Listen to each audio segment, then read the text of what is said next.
Hello and welcome to Youff Sportz. I'm your host, Njenge Hope Wagampele. And today, I'm going to need you to help me welcome Ayanda Newswa. And Newswa, the surname, not the place. Not the place. Not yes. the place. Just to confirm. Just to confirm. How are you, my brother? I'm good, and you, Hope? I'm good. So he's visiting us all the way from DYR. I know he's got a sports show called Sports Unlocked every Monday, Wednesday, and Friday. Yes. That's 6 to 7. And he really does the things. So I listen to you from time to time, and you're dope. Thank you so much for listening, and thank you for having me. Great stuff. So I want us to start talking about the Women's Rugby World Cup. I know it's going to be postponed. Has that been confirmed that it's going to be postponed from this year's September to October to next year's? Yeah, I think that is pretty much a done deal in terms of the confirmation of it. So the Rugby World Cup obviously was supposed to happen later on this year. And now with the whole COVID situation, it's a bit tough for the countries, logistically speaking, and also just for the health of everyone involved in the sports. And it makes sense for them to postpone it to next year. So it's quite a bummer for us, the fans, obviously. But I guess it does make sense because we've seen a lot of events, starting from last year getting postponed to this year, and also now having this World Cup getting postponed to next year. How does this affect now the Springbok women from their planning, from their preparations, from their practice? Now all of a sudden it's postponed. I think for them it's just basically going to give them more time to prepare for next year, because it was going to happen this year, and quite a bummer for that to happen because they do have a new coach right now. So I think it'll afford the coach more time to actually work with the squad and get those different combinations going for the ladies, and just to make sure that they're a little bit more prepared, because just to get them a step, just a level up in terms of their preparation. So I think it's just going to afford them more time. Not really a bummer for them, because time is obviously not something that you can really shun upon. They can gladly accept that and move over. All right. And sticking here in the African continent, CAF presidency. That's been making a whole lot of news. Ngiyaqala mina ukuzwa my existence ukuthi umuntu ekade ngiqhudelana naye vele izinja zithi ayazi into slicer out the door. Slicer, we're giving this to you basically. We are withdrawing from the race. I'm talking about Dr. Petrus Motsepe. Is it a done deal? He has no competition. Is it solid? This is his. Yeah, it's pretty much a done deal at this point. Obviously, the election will be happening later on in the week. But obviously, the two candidates that he was running with basically chose to go a different routes and accept a deal where FIFA intervened and basically told them to go in as vice president. So one will be vice president and the second will be the sitting vice president. So FIFA had to intervene into the matter because they do trust Petrus Motsepe and his leadership. Who doesn't trust him though? I mean, come on. He's a cutthroat businessman, but he's also someone who's invested a lot in African football and is someone who's very much trusted by a lot of people. So I guess it made sense for FIFA to just go in there and back him for the running of CAF presidents. And basically the other two guys were just very much accepting of that, because it's not like they're out of the organization now, because they will be, still advising Petrus Motsepe just on a vice president level. Sure, and he's going to be the first South African. Yeah, most definitely. I think ever do it. Yeah, it's a big victory for South Africa, big victory for Southern Africa, and for Africa as a whole, because he is someone, even if you look at his manifesto, his mandate, he is someone who's looking to clean the African game in terms of its image. We've seen a lot of maladministration in African football in the past couple of years. So he is someone who's looking to change that, to clean it up, to improve the game as a whole. And there's someone who's really trusted by a lot of people. The second Southern African official to take over from CAF, obviously, Ahmad was the first one. And he's heard his appeal, got his results today. I heard. And it's been reduced to 2 years, which means he won't be able to run for presidency. Yeah. Okay, what does Mr. Babu Motsepe's him being president do for us as South Africans? Because I know that he really, like you said, his stance and his values are to propel women. Just what he stands for is just amazing. I think it's pretty hard to just pinpoint exactly what's going to happen, because he does have a mandate for the entire continent, not only just South Africa, but one would hope. But we need to get special treatment now. No, but come on. You want nepotism to come back at CAF. No, I think one can only hope that the situations will obviously improve, because we've seen a lot of instances where South African teams get like very bad treatments when they go to North Africa. So we just hope that things like that will obviously change. Even for the women's game as well, just better quality, just better hosting of tournaments and treatment of teams when they travel on the African continent, because that has been the biggest downside for South African teams. The preferential treatments that the northern teams get, it's been a thorn on our side for a very long time, because a lot of the presidents of previous regimes in CAF have been from the non-English speaking African countries.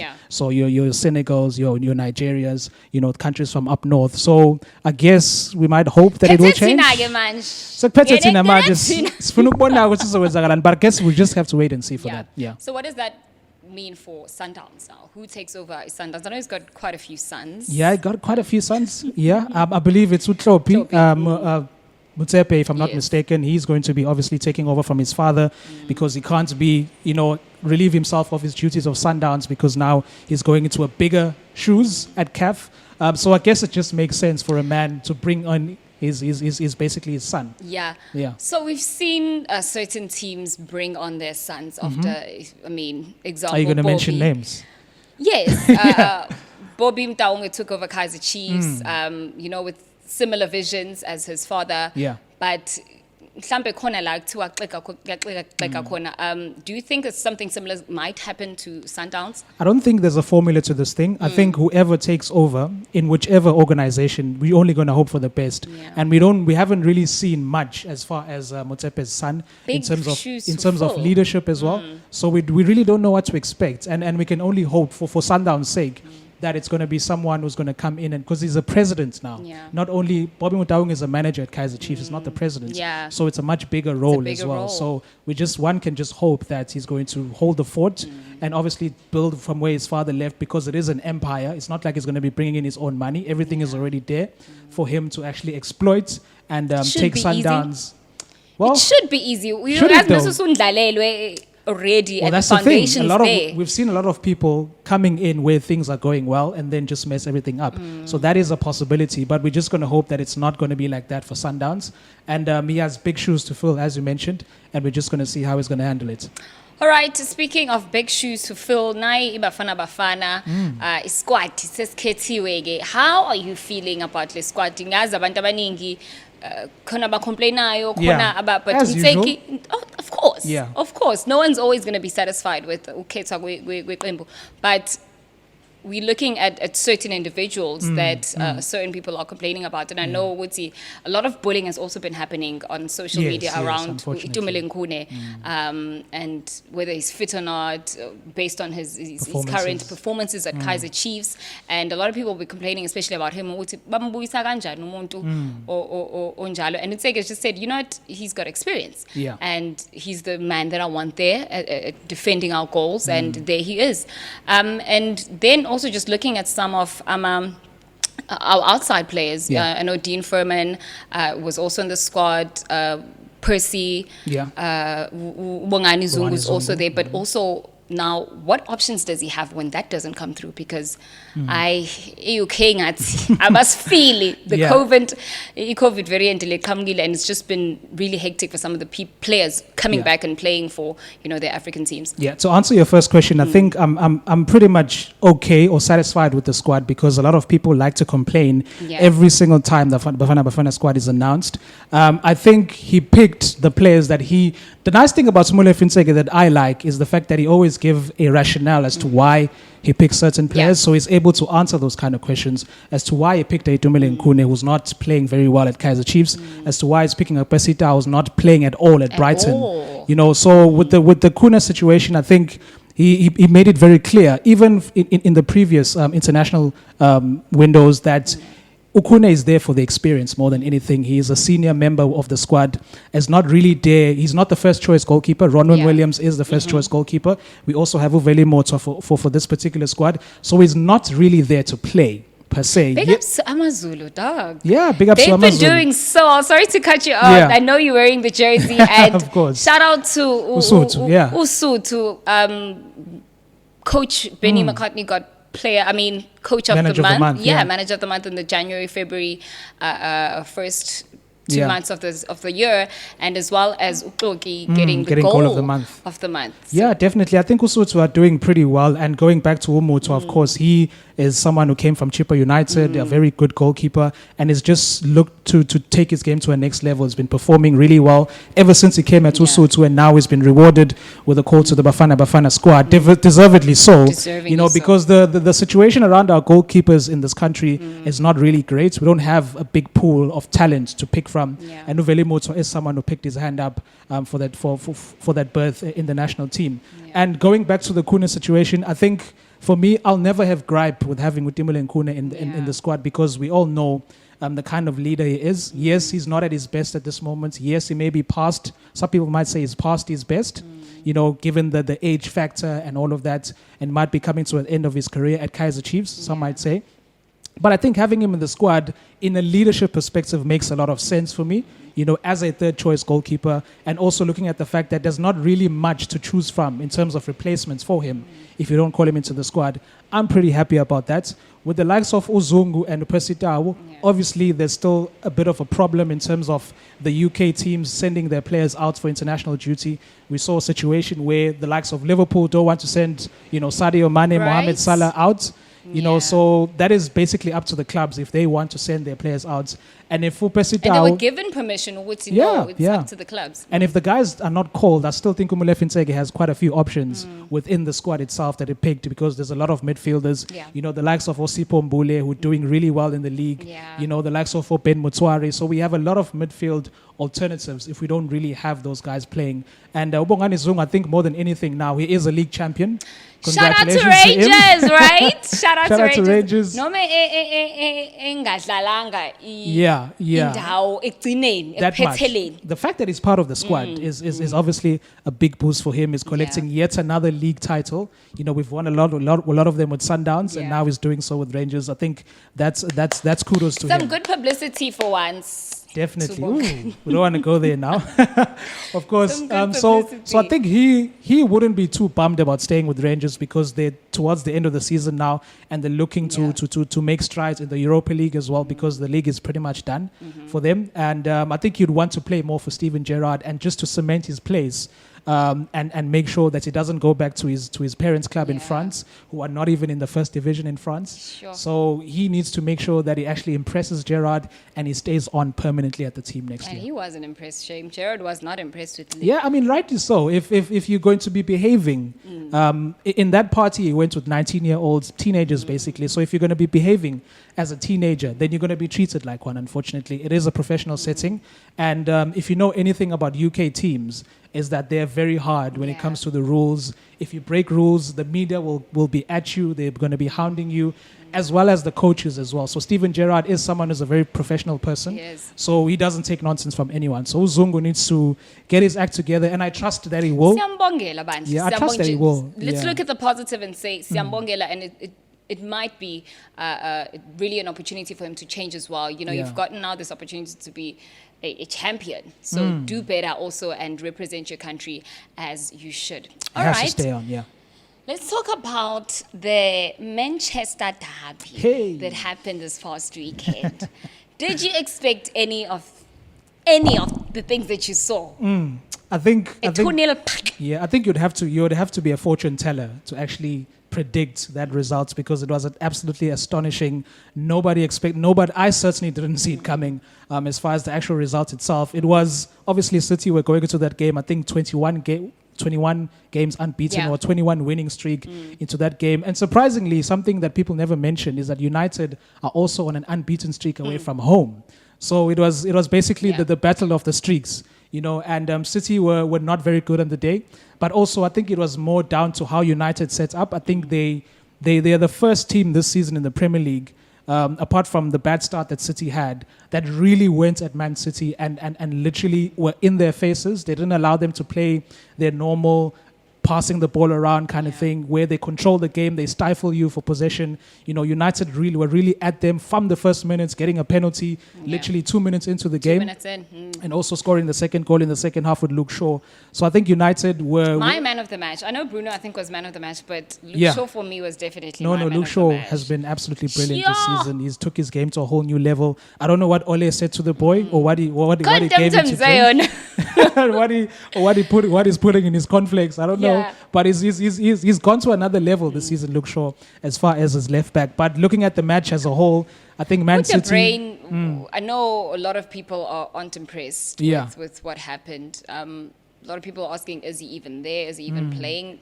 What was happening from Man City? What did they get wrong?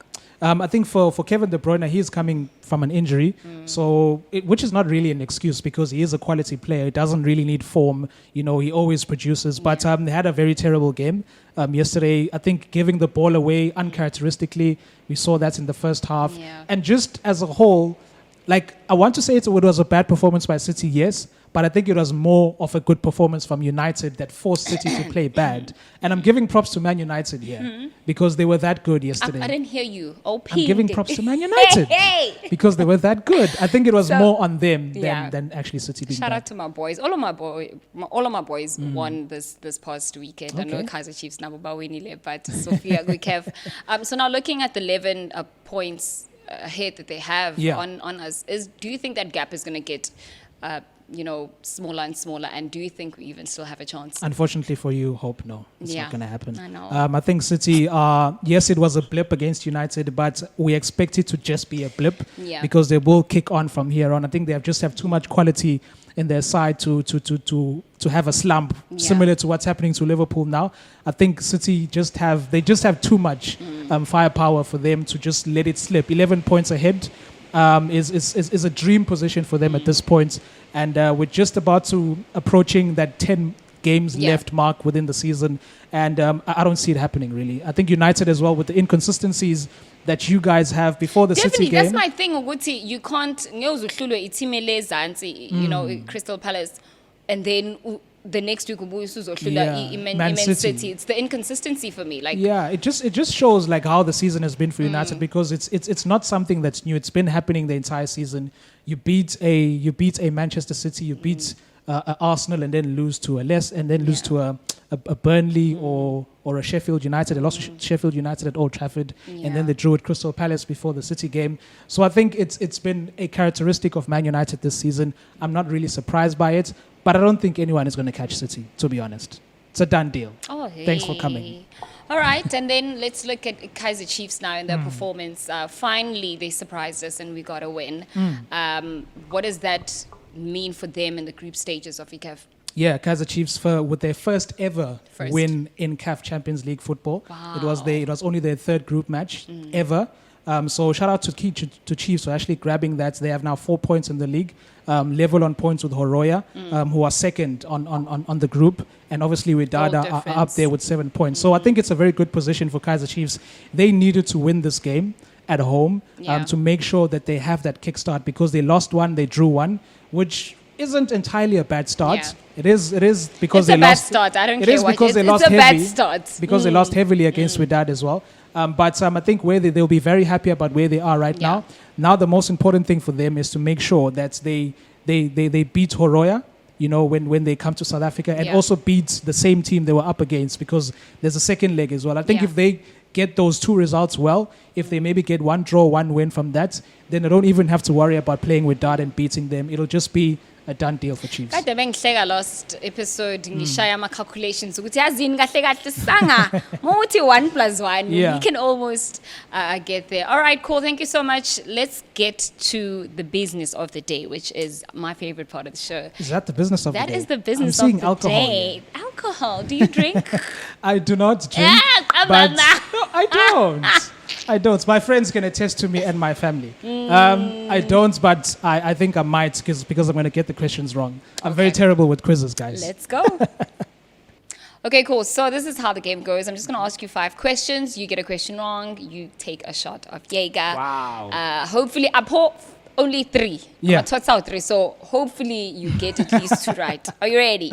Yeah, ready. All right. So Liverpool, which is the team I support, so you should know this, were the Premier League champions in 2020, right?